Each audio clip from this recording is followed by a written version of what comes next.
Hello friends, welcome to today's Facebook session. Now because live was not possible, there were some problems going on with the network.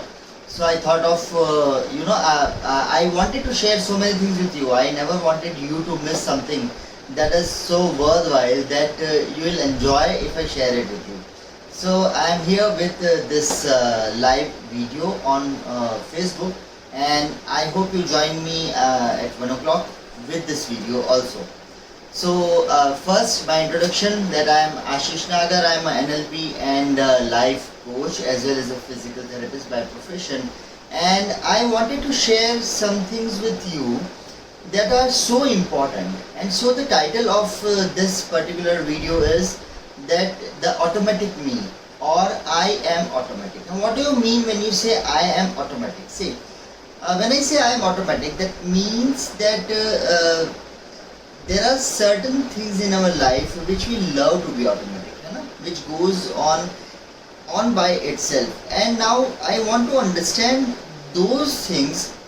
I want you to explain, to understand those things that are actually automatic.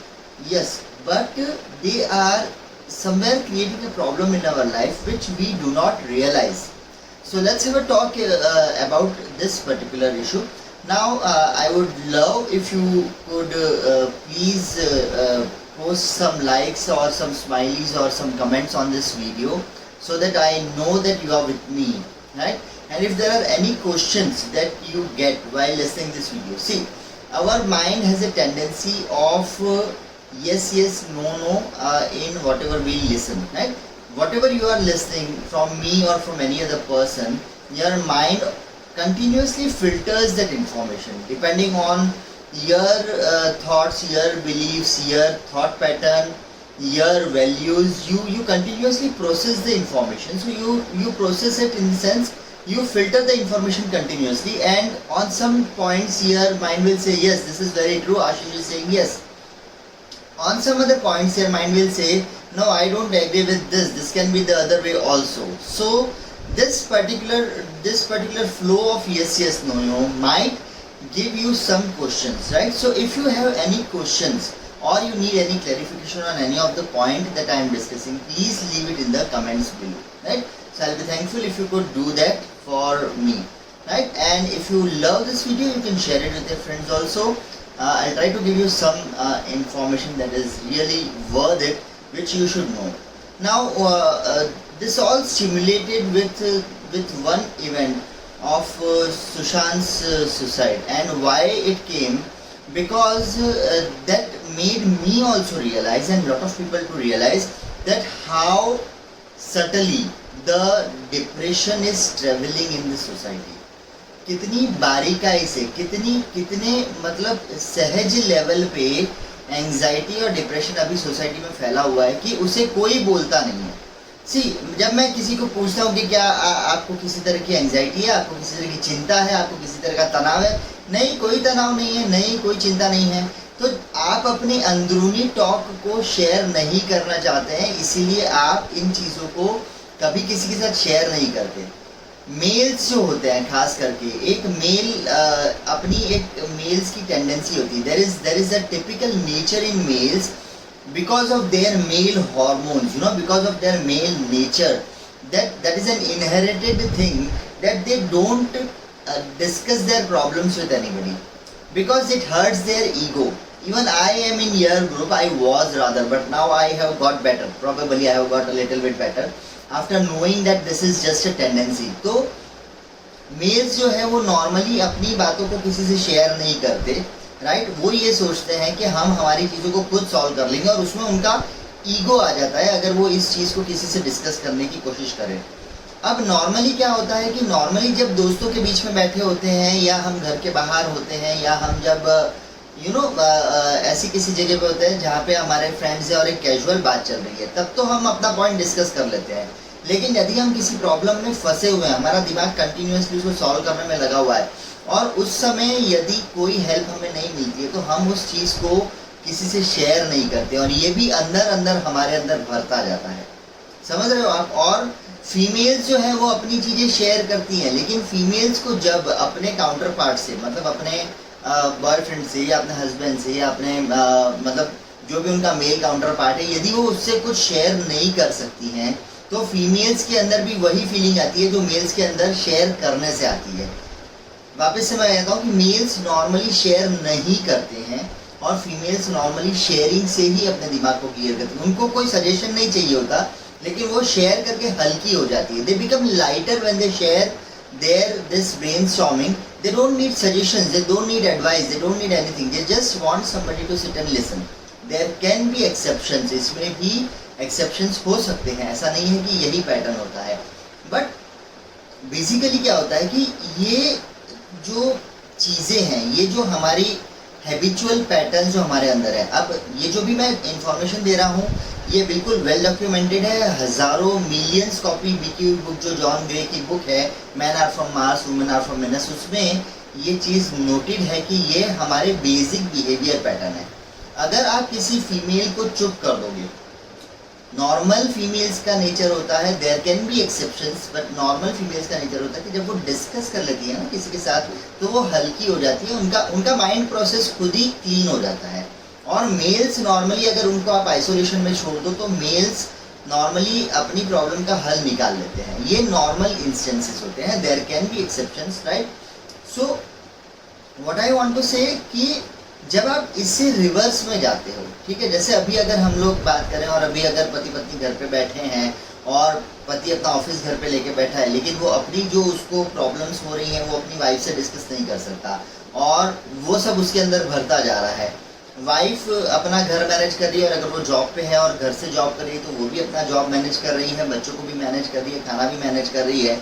और husband normally जो husband बने होते हैं अपने उसमें, now these times husbands are better, they help in household work also अगर वो घर से काम कर रहे हैं तो, but still there are people who don't help, मतलब still फीमेल काउंटर पार्ट पे ज़्यादा वर्कलोड नॉर्मली रहता है। तो हो क्या रहा है कि मेल्स अपने फ्रेंड सर्कल में नहीं बैठे, ऑफिस में नहीं बैठे, ऑफिस में होते तो दो चार गाली दे करके अपना मन हल्का कर लेते हैं, अपने शेयर कर लेते हैं बातें, ठीक है ना। लेकिन घर से बैठे हैं तो वो शायद से उस तरह से शेयरिंग नहीं कर पाते। फीमेल्स ऑन द कॉन्ट्ररी जब शेयर करती है तो वो मेल जो ऑलरेडी उसके दिमाग में सब कुछ भरा हुआ है वो इस चीज़ को रिसीव नहीं करता, तो दोनों के बीच में झगड़ा नहीं होता, लेकिन कहीं ना कहीं एक सटल डिप्रेशन की स्थिति पैदा होती है। ये जो बिहेवियर ये क्यों हो रहा है, ये हमारे ऑटोमेटिक बिहेवियर के कारण हो रहा है। दुनिया में सब चीज़ ऑटोमेटिक अच्छी, एवरीथिंग इज गुड। ऑटोमेटिक में अगर आपके पास ऑटोमेटिक कार हो, फुल्ली आपके पास फुल्ली ऑटोमेटिक आर्टिफिशियल इंटेलिजेंस वाला एसी हो, वेरी गुड। आपका फ़ोन ऑटोमेटिक है, गूगल फ़ोन, आप अगर उसको बोलोगे हेलो गूगल तो वो तुरंत शुरू हो जाएगा, very good, God bless you. आपके पास ऑटोमेटिक माइक्रोवेव है, आपके पास ऑटोमेटिक फ्रीज है, सब कुछ ऑटोमेटिक चल सकता है दुनिया में। सिर्फ एक चीज़ ऑटोमेटिक नहीं चल सकती है, वो है ह्यूमन माइंड, है ना। ह्यूमन माइंड नहीं चल सकता, ह्यूमन बॉडी भी at a certain point of time it goes automatic. और ये ऑटोमेटिसिटी आती कहाँ से? हमारा ब्रेन भी ऑटोमेटिक काम करता है, right, with exceptions our brain also acts automatic. मैं आपको एग्जांपल देता हूँ। जब आपने पहली बार कार चलाना सीखा था तो कार चलाना was a big deal for you, है ना। हमें इतना कुछ यार कैसे कार में बैठेंगे, कैसे गियर और क्लच और ब्रेक को कैसे हम लोग एक्सीलेटर, क्लच, ब्रेक, गियर सब चीज़ और स्टीयरिंग को मैनेज करेंगे, ये जब हम कार चलाना शुरू करते हैं तब की फीलिंग होती है।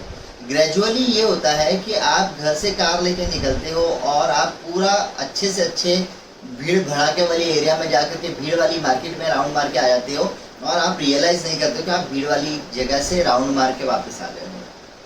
तो और वो almost it happens as a automatic action, right. मैं दूसरा आपको ऑटोमेटिक एक्शन का एग्जांपल देता हूँ कि जब लेडीज़ घर में खाना बनाती हैं तो वो ऑलमोस्ट उनका जो पैटर्न में खाना बनता है वो ऑटोमेटिकली बनता है, उनको कोई बहुत ज़्यादा ध्यान नहीं देना पड़ता। उनका ध्यान बाकी सब चीज़ों में भी रहता है। अगर बाई काम कर रही है घर में तो उसके ऊपर ध्यान रहता है, बच्चे पढ़ाई कर रहे हैं उसकी ऑनलाइन अगर उसकी क्लास चल रही है तो उसमें टीचर क्या बोल रही है उस पर भी आपका ध्यान रहता है, क्या चीज़ कहाँ पड़ी है उस पर भी आपका ध्यान रहता है। पति चिल्ला चिल्ला के पूछ रहा है मैंने पर्स कहाँ रखा, मेरी पेन ड्राइव कहीं खो गई है, मेरा पेन कहीं रख दिया है मैंने, उस पर भी आपका ध्यान रहता है। लेकिन उसके साथ साथ खाना बनता है तो ऐसा नहीं होता कि खाने में आप नमक डालना भूल जाओ, अपार्ट फ्रॉम सम डे, है ना। मोस्टली ऐसा नहीं होता कि आप खाने में हल्दी डालना भूल गए, आपने दाल बनाई और आप कुकर में दाल डाले बिना आपने सीटी मार दी, ऐसा आपने किया है कभी? इट इज़ नॉट पॉसिबल, क्योंकि ये ऑटोमेटिक हो गया। तो जब कुछ चीज़ें जो हमारे बॉडी में है, जो हम लोग जिन चीज़ों को अपने अंदर ऑलरेडी हार्ड वायर कर देते हैं, वो ऑटोमेटिक हो जाती है, राइट। इसी तरह से हम लोग चिंताओं को और तनाव को भी ऑटोमेटाइज कर लेते हैं, और इसीलिए हम डिप्रेशन या एंजाइटी या स्ट्रेस को आइडेंटिफाई नहीं कर पाते, क्योंकि वो हमारी लाइफ में इतना मतलब घुल मिल गया है कि वो ऑटोमेटिकली अपने अंदर आता है, और वो ऑटोमेटिकली हमें इसमें से रिलीव भी कर देता है। छोटा सा एग्जांपल दूं कि कल मेरा बच्चा बैठा था और उसका जूम पे क्लास चल रही थी, and I was busy on a phone call. तो मैं घर में नेटवर्क का इशू रहता है, तो मैं बाहर अपने कॉरिडोर में मतलब घूम करके फ़ोन पे बात कर रहा था, और सिर्फ ये हुआ कि उसका जो ईयरफोन था जो लैपटॉप से कनेक्टेड था, that was not working properly, and yesterday उसकी जो एक्टिविटी थी उसमें ही has to share a certain childhood story, so he could not speak, so he unknowingly और अनफोकसली वो थोड़ा सा फ्रस्ट्रेशन में आकर के वो उसकी मम्मी पे चिल्ला रहा था, और उसकी mummy she took everything inside her, but in the towards the evening when we were sitting together and we had a discussion, तो ये बात निकली कि शौर्य ने ये बातें मुझे कही और आपको कही जब आप यहाँ पे नहीं थे। व्हाट आई मीन टू से, ये एक छोटा सा प्रॉब्लम था, और वो सॉल्व कैसे हो सकता था कि अगर वो बच्चा उठ करके और मुझे बाहर आकर के बोलता कि पापा ये this earphone is not working, I would have replaced it and the problem would have got solved. But the pressure was that he wanted to sit in the class, he never wanted to miss the class. So from there only he shouted to my wife who was cooking, and my wife, she was also feeling frustrated कि ये phone लेकर के बाहर घूम रहे हैं। What I mean to say, untold stress यहाँ पे कितना सारा क्रिएट हुआ। This is not, ये कोई ऐसा बहुत बड़ा स्ट्रेस भी नहीं है, लेकिन ये कितना अनटोल्ड स्ट्रेस है कि बच्चे की परेशानी के कारण शाम तक फिर वो मेरे पास आया, तो even I went on thinking कि बेटा इसके करते where is the other earphone cap, you would have replace the earphone और प्रॉब्लम सॉल्व हो जाती, तुम इतना नहीं कर सकते। तो वहाँ मुझे भी स्ट्रेस हुआ कि मेरे विसिनिटी में होते हुए भी ये कांड हुआ। ऑन द कॉन्ट्ररी मैंने उसको एक्सप्लेन किया कि बेटा कल पापा एफबी लाइट पे गए थे and I tried 3 to 4 times, but because of network I could not connect, right? So I said that I didn't start shouting on anybody that I could not connect to network. What I did was I left a message कि मैं आज आपके साथ live आऊँगा, right? And today I found a way out. I recorded this video and I am posting this video. What I mean to say कि stress के लिए कोई बहुत बड़ा इवेंट भी होना ज़रूरी नहीं है। कितने ऐसे स्ट्रेस हैं हमारी लाइफ में जिनको हम बोलते हैं ना कि छोटे छोटे झटके, जो बोलते हैं भूकंप के छोटे छोटे झटके, जो रिश्टर स्केल पे बहुत ज़्यादा मायने नहीं रखते हैं, पर जब आप काउंट करोगे तो दिल्ली में पिछले 5 दिनों में 7 से 8 भूकंप के ऐसे झटके आए हैं जो रिश्टर स्केल पे 3.5 या 3 से ज़्यादा की स्ट्रेंथ के नहीं है, लेकिन वो भूकंप तो है। तो स्ट्रेस भी इसी तरह से हमारे जीवन में आता है, और वो ऑटोमेटिकली हमारे कुछ चीज़ों को लेकर के हम ऑटोमेटिकली स्ट्रेस हो जाते हैं। अब फॉर एग्जांपल जितनी भी बहुएं दुनिया में हैं, आज तक के जितने भी जोक बने दुनिया में, जितने भी जोक्स हैं, उन सारे जोक्स में सारे कॉमेडियंस अपनी बहुओं को सास के लिए वो चढ़ाते हैं। मोस्ट ऑफ द हाउसवाइफ्स आर ऑलमोस्ट, अगर कोई ऐसा बोले, खास करके जैसे हमारे जैसा न्यूक्लियर कपल है और हम ये बोले कि तुम्हारी सास आने वाली है, तो बहू ऑटोमेटिकली टेंशन में आ जाएगी, चाहे वो सास अच्छी है बुरी है, वो कॉन्सेप्ट ही हट गया वहाँ से।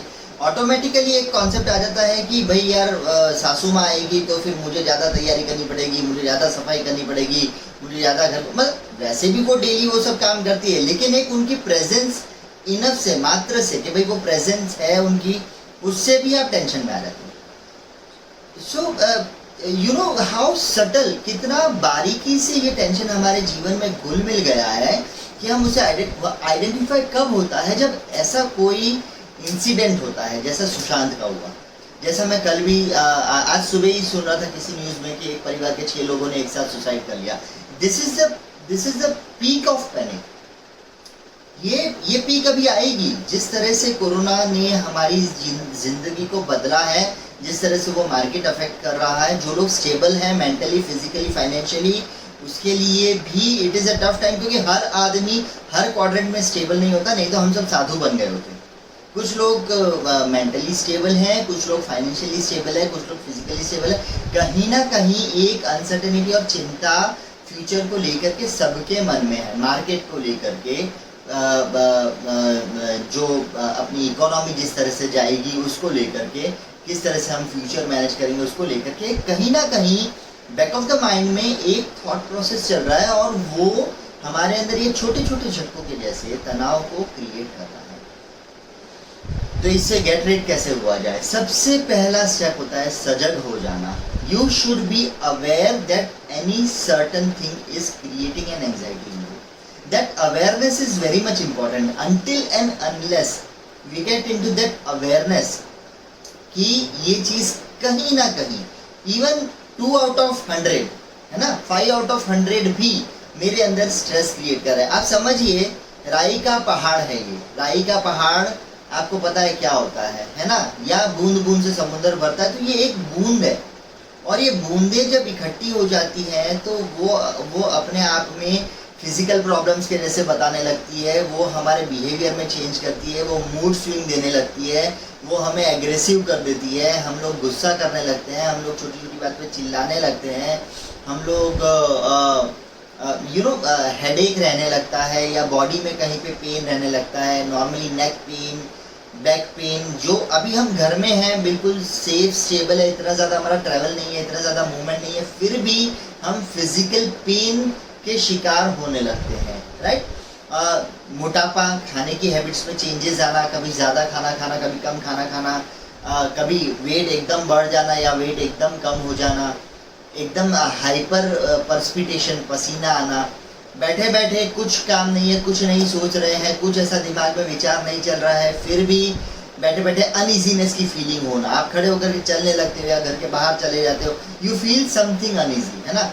और कुछ काम नहीं हो तो मोबाइल लेकर के स्क्रॉल करते रहना, बस जो न्यूज़ आए, अच्छी आ रही है, गंदी आ रही है, अच्छा फालतू 3rd क्लास टिकटॉक वीडियो होगा ना, जिसमें वो कुछ नहीं कर रहा होगा, तो भी आप उसको 10 बार देखोगे। आप बैठे बैठे टिकटॉक को स्क्रॉल करते रहोगे, आप बैठे बैठे फेसबुक को स्क्रॉल करते रहोगे, फिर आप कहीं से फेसबुक एक अच्छा मैंने वीडियो शेयर किया था, आप फेसबुक वीडियोस पे चले गए, फिर आप वीडियो शेयर कर रहे हो, बैठे बैठे उसको स्क्रॉल कर रहे हो, कुछ भी काम का नहीं है। It is not adding value even bye 1% in your life.